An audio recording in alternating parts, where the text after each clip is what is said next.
when I couldn't write, it used to feel like somebody had taken a hammer and just smashed my fingers and very surgically sort of scooped out like the best and brightest parts of my soul and just removed them like they weren't allowed or something. And on that dramatic note, the way that I learned to write again after that feeling, because I could not write, I couldn't figure out how to. I didn't know what to do with the word. I didn't know how to put it on paper.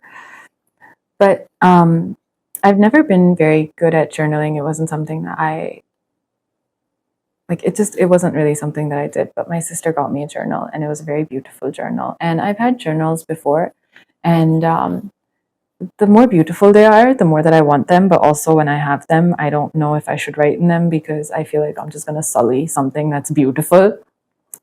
But the journal was the first place where it didn't matter what I wrote because nobody could see it. So I guess that was the first step. But the second thing that really helped was I used to make word lists. Um, and humor helped because the first word list that I made was like a list of words that I found, which was like the silliest words in the English language. So words like argle bargle, nincompoop, cod's wobble, what is it? Collywobbles and cod's wallop. I really liked cod's wallop. I had heard that word before in 8th grade and I just remembered that. They were silly and I wrote them down. And just the sound of the words, just like writing something on paper, was really helpful.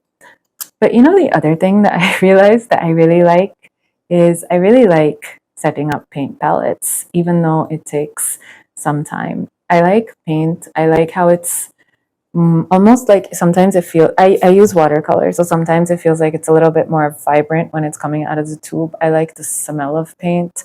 I like the way that it's kind of glossy right before it dries up.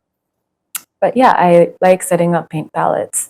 I like mixing them up as well. And my favorite color is green. And so I set up a green paint palette and I love that paint palette. Even like if I don't use it, I like looking at it. Um, and word lists and paint palettes are kind of helpful. They're helpful because they become like a way of storing things. And that helps me build my vocabulary, my understanding as well. And it also helps me expand my range of like color shades. Let me try and explain. Um, so when I paint, there are certain colors that I use more. For example, I do not know how to use orange. So there's only like one orange in the color palette, the major color palette that I have set up. But I tend to use a lot of browns. I tend to use a lot of purples. I tend to use a lot of pinks, blues, greens. Um, so I have different shades that I've mixed up, or like different colors that I've mixed up to create the shade that I want to, because I know that I'm about to go back to that shade. And sometimes even just looking at colors laid out helps me think about where I want to use what color. And it's similar with writing because my writing is likely to explore similar, like I'm likely to come back to similar concepts, right? So city, nostalgia, memory, story. I used to have word lists for this also. I couldn't find them. The silly word list, by the way, was in this notebook. I started it like this. So, because I probably couldn't figure out how to start this. So, the blank paper fear situation, blank page fear. So, yeah, it's helpful to have those word lists because I don't know, it just helps you think a little bit more. But this also happens in writing. You'll notice that certain words repetition is a very powerful repetition can be a very powerful technique in terms of sort of catching a reader, but it's the way that something is slowly built up. Let me try and show it to you. So this is the first paragraph of Harun and the Sea of Stories, and it goes like There was once in the country of Alif Bay a sad city, the saddest of cities, a city so ruinously sad that it had forgotten its name. It stood by a mournful sea full of glumfish, which were so miserable to eat that they made the people belch with melancholy, even though the skies were blue. So it's the same kind of word. There's like the same way that you have shades of color, there's like shades of meaning behind a word.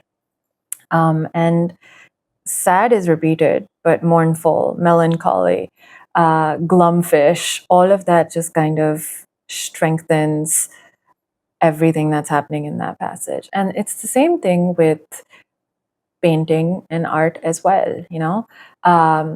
Certain colors, the shades of a particular color can enhance the way that something is created and therefore interpreted or understood by the viewer. So I think what I'm trying to say is if you're stuck in your writing, maybe it helps to take like a break. And I don't know, I mean, if it's part of your process to take a break and like look at things, maybe look at color. Maybe look at like the shades of color. Purple can be very bright, but purple can also be very dull. What does it evoke? Does it evoke like a somberness? Does it evoke a sadness? Does it evoke if it's like a soft golden hazy light, is it trying to evoke a kind of nostalgia? um, if you look at movies, I guess, for example, like Netflix, like, you know, if you look at horror movies, you'll notice that their color palettes are maybe like browns, maybe like a dull kind of blue, maybe like hazy grays, blues, and like shadowy grays and blacks. It would mix with like little dots of like maybe red light or something, because red is always like ominous. It's like alert, and maybe there's, you know, blood that's about to appear. So the viewer is already kind of on edge. They're already expecting something, and that's how you kind of get them to that jump scare moment. It's the same thing on paper. It can be the same thing on paper as well.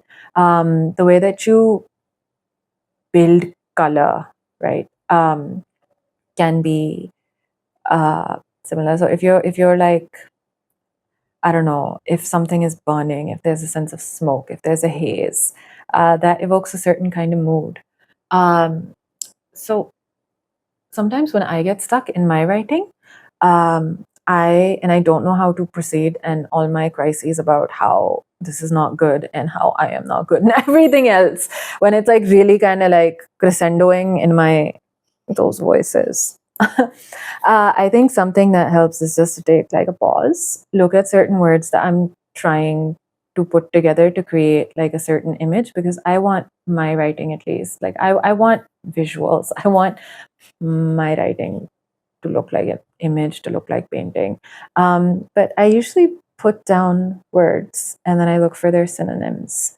So, like the jagged edge of something, how do I talk about that? So I will put down other words, I'll put down synonyms.